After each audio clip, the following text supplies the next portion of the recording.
Let's talk about temperature. When we are baking bread, at what temperature should we bake the loaves? Low, medium, or high temperature? Do you have any idea? Well, me neither. So let's do a little experiment and find it out. Come with me. So, my idea today is to bake 3 loaves at 3 different temperatures: low, medium, and high. The loaves that I have today are the same. Same recipe, same weight, same size, even same banneton. And I have them, the 3 of them, in the fridge doing cold fermentation since yesterday. So they are blocked in the fridge. And I'm going to bake them one by one. And at the end of the video, I am going to compare them and see how did they change. If they change in something or not. Maybe the color, the crust, the crumb, I don't know. So let me get the first loaf out of the fridge. I'll be right back. So here is the first loaf. It is really cold and ready to be baked at low temperature. And for that, I have my Dutch oven already preheated at low temperature. Here. Let me get it. Oof. So here I have it. Oh. Even it's at low temperature, it's hot. Okay. I have all my ingredients, some semolina, my cutter, or my lamb. Let me put some semolina here, some semolina there. And I'm about to unmold the first loaf. Perfect. Here I go. There. Good. So, time to start baking. First with the lid on.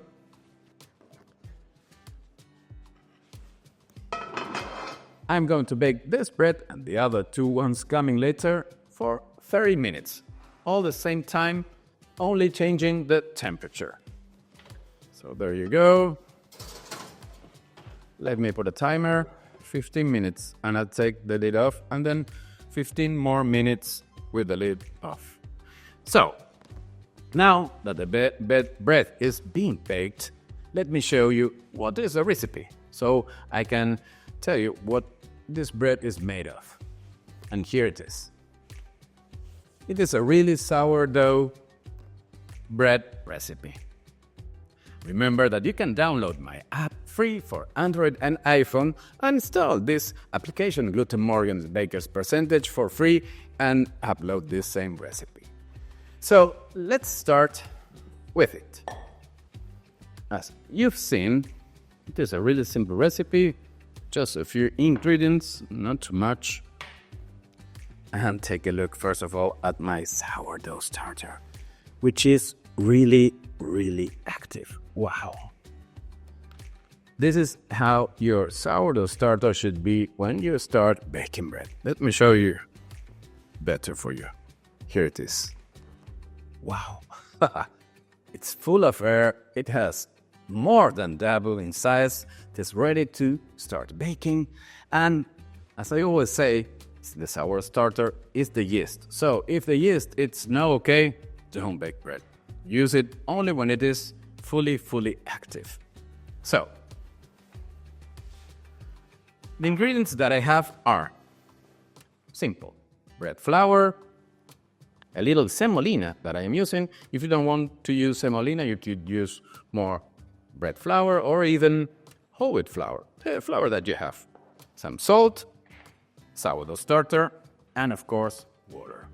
Today, I'm not going to knead at all. I am not also using a mixer. I am going to use, or I'm going to let it mix by itself. That's called autolyze, which is a method really simple since we have plenty of time today. So I put flour here, then I put the semolina there, and of course my sourdough starter. Check the bubbles, please. Here they go. Good. And finally, the water. The only ingredient that I'm not adding right now is the salt, which I am going to add it in a few minutes. When the gluten is fully developed. So I'll start mixing. I could have used my Danish whisk, but today it's okay with this scraper. So I mix everything. The idea is to hydrate the flour. I am not developing the gluten yet. It is going to do it by itself. That's why I said this is the autolyze process. So I mix everything, checking that there's no flour dry on the bottom. And that's all what we're going to do today. It's really, really easy. Of course, you can do it by hand. You can mix it on knead it on the counter. You could use your stand-up mixer, whatever machine you want. But if you do this kind of autolyze, you'll see that it's really, really easy. You only need time. And when we are working with sourdough, we have plenty of time. Of course, you can also do this bread with commercial yeast, and the test would have been the same. But I always prefer using sourdough for bread. So, the mixing is ready. Here it is. No gluten development, as you can see. Take a look at this. No gluten development at all. So, what we have to do now is to wait. But I already have it here. Just the same dough mixed 1 hour ago. And take a look at it. This is not mixed. This is mixed, sorry, but it's not, the gluten is not developed. And this one, look, fully developed. And I haven't mixed it or kneaded it at all. Just mix the flour, the water, and the sourdough starter, and take a look at this. See the difference? Beautiful. And this one, nothing. The difference between these two ones is just 1 hour. I let it sit here for 1 hour. So, what I should do with the first one is to cover it and let it here on the counter for 1 hour. And then you'll end up with this dough. Fully gluten developed. Take a look at it. Beautiful. So now the last ingredient that I need is the salt. The salt was still missing, so I add it. And now I mix it a little bit more, incorporating the salt because the dough is already kneaded. It's fully developed. And that's key when you are baking bread. The secret, first of all, is to start with a very active sourdough starter. And also, the gluten network is vital. So, the gluten is going to be the skeleton of the bread. If you don't have a good gluten development or a gluten network, you won't have a bread with the shape of a bread. You'll get with a flat bread. So that's really important when baking bread. So here's the dough. Let me do some stretching and foldings like this. But as you can see, the dough looks gorgeous. Beautiful. And we only had to wait 1 hour, or even less.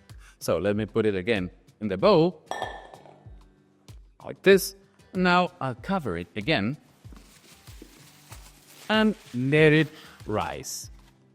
This dough needs to double in size, and that's going to take a little bit longer if you are using sourdough, of course. If you were using natural yeast, it would take, if you were using commercial yeast, it would take around 1 hour. But at this time, when you're using sourdough starter, it is going to take maybe around 4 hours. It depends also the room temperature. So if you're in a cold place, maybe it's going to take longer. But if you're in a warm place, in a kitchen, maybe with the oven on, then you get a faster grow of your dough. So when the dough is like this, full of air, it has doubled in size. That means that you are ready to shape the bread. So for that, I have the same baneton that I am molded with the bread, which is in the oven right now, and I'm going to shape it to show you what is the loaf that today we are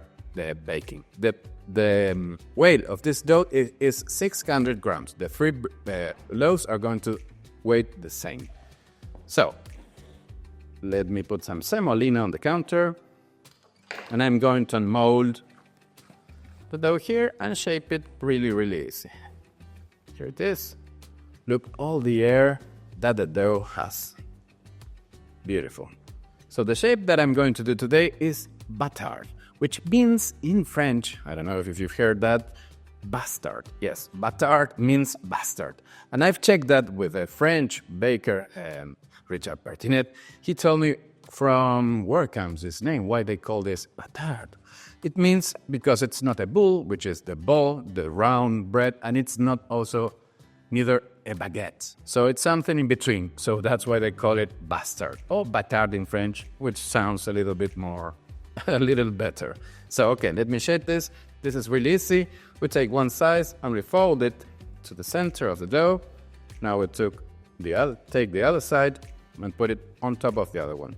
And now you just roll it into itself like this. So now it has some tension. And finally, what I do is to close the ends. This end here and this other end here. And the loaf is almost ready. I'll put some semolina on top of it. And this is the nice side, not the beautiful side. And here we have the stitches. So when you put this in a banneton or in a basket that you have, we put the nice face upside down and the stitches goes up there. So when I mold it, as you've seen before at the beginning of the video, we get again the nice side on top of it so we can slash it really easy. So now that the bread is already shaped, I'm going to take this one also to the fridge. And in a few minutes, I'm going to take the lid off the first bread that we have been baked at low temperature. See you in a minute. Okay, the oven is calling me. It's been 15 minutes, so time to remove the lid. Whoa. Let's see what's going on. Haha, great, good. So now, let me put 15 more minutes and we'll have it ready. Whoop, there, wait. Okay, it's been 30 minutes and time to take out of the oven the first bread at low temperature. And here it is. Okay, oh, it's hot. Oh, nice. Let's see. Oh, this is the first one. Oh, it's hot. Let me put this one here, cool down. And let me get the second bread at medium temperature. But first, I need to change the temperature to medium. Okay, I'll wait 5 minutes and then we'll start baking the other bread. Here I'm back with the second loaf just out of the fridge. Woo, sticky. Smells incredible. And now let me put some semolina here and let me bring back the Dutch oven, which is preheated at medium temperature now. Okay, these gloves. Oh, this is hot. Ow. I think that these gloves, I should change them soon. They're not that quite good. Okay, Dutch oven preheated. New bread there, some semolina here, and here we go again. Bread number 2. So let's slash it. Whoa. There. Beautiful. And let me put the lid on. And I'll bring this one back in 30 minutes. Okay, time to take it out of the oven. Take a look at this. Ooh. Oh. That's looking quite good. Oh, oh, it's hot. Okay, good. Sounds hollow. Right, here with his body waiting. So, let me preheat now this at high temperature. There you go. Ooh, there. The temperature. Okay. Well, I'll see you in a few minutes with the third loaf. Finally, the third loaf. Here. Also cold, perfect. Let me get the Dutch oven, which should be already preheated. And we start baking this last one. Whoa. It's heavy. It's hot. Okay. Oh, good. Some more semolina here. Some more semolina there. Unmolding. Beautiful. Slash. This is the best part. Good. Ready. Now, time to bake the last one. See you in 30 minutes. Yes. Okay. Time to take it out of the oven. Last bread of today. And it's looking beautiful. Here it is. Wow, take a look at it. Beautiful too. Hello. Okay. Let me put the other one here. And now we have the 3 ready. Let them cool down for a few minutes and then we analyze them one by one. So this is the start of the end of the experiment.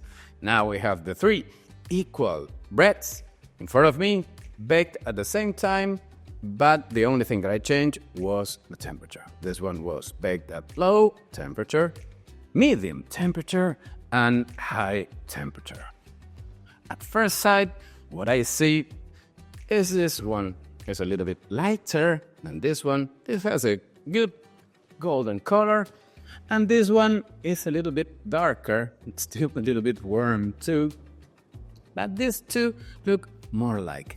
What I also see is that this one maybe is a little bit flatter. It is like the edges are not that round, are like in this one or maybe in this one. The 3 of them open and they have a good ear because they had a good oven spring. That's all, a lot. The thing that helped a lot is the difference in temperature. They came from the fridge at low temperature and went to a hot oven, so the oven spring was good. The ear, maybe this one is okay. It's not the biggest one. This one is beautiful, and this one is a little bit better, I think. This one and this one, and maybe this one also, but lighter, has these bubbles in the crust, which are beautiful. The French guys didn't like this a few years ago. Now it's beautiful to see all these bubbles here in the crust, which is really crispy. Oh, crunchy. This one's also crunchy, and this is a little bit also crispy too. Maybe a little bit more fluffier, not that much. But the 3 are, I think, at the moment, yes, well cooked. The weight, maybe this is a little bit heavier. It's not heavy, it's light, but it's a little bit heavier. This one and then this one. This is the lighter one. This is the lighter one, I think, because more of the water has evaporated because of the high temperature. But I think that the 3 from the outside, they look okay. Maybe these 2 are the ones that look better, but there are people who like white bread like this. Maybe you could freeze this bread and then bake it again or finish it, and you could get a darker color if you want. But let's see how do they look on the inside, right? Okay, time to open them up. Let's start with the first one baked at low temperature. Let's see what it tells us from the inside.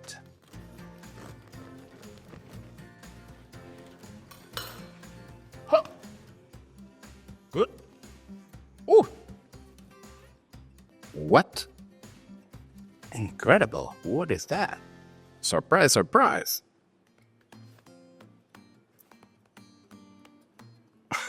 Beautiful. Okay, let's leave it here and then we continue analyzing. Beautiful. Let's check the one baked at half or medium temperature. Here I go. I don't want to see. Wow. Wow. Nice ground too. That. Great. Beautiful. Interesting.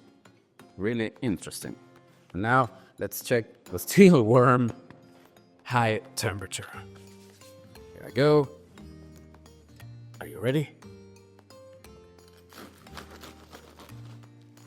There. Oh, ho, ho, ho, ho. Wow. Beautiful crumb. Nice open crumb.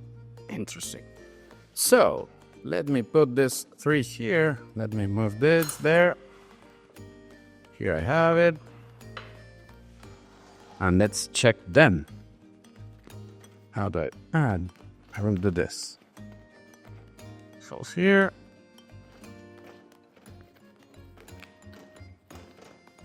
Okay. Do this. Easier. Another one. And the last one. There.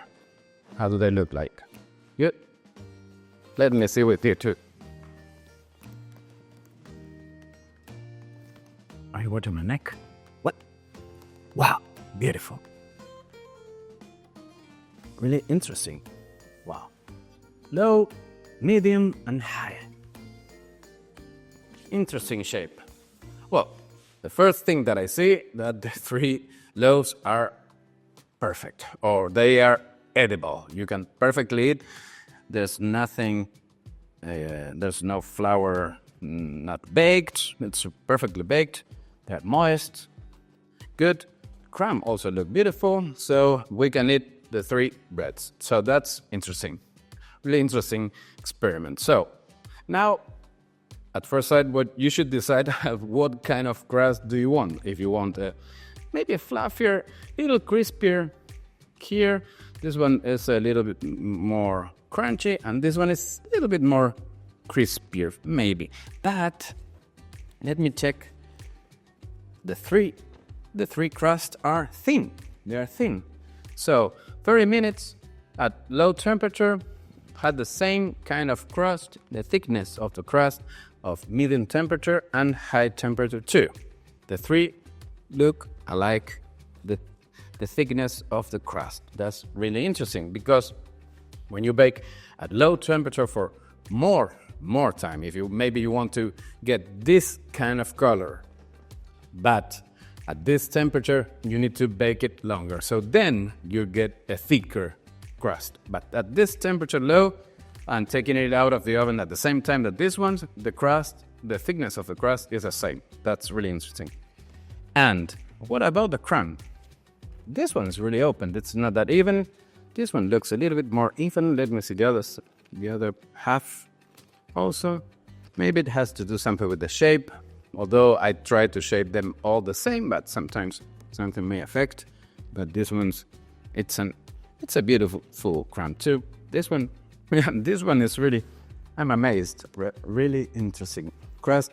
But this one is the crumb that I like the most. More open, more bigger holes there, which are really interesting when you're putting some butter and jam, so you get all your hand dirty.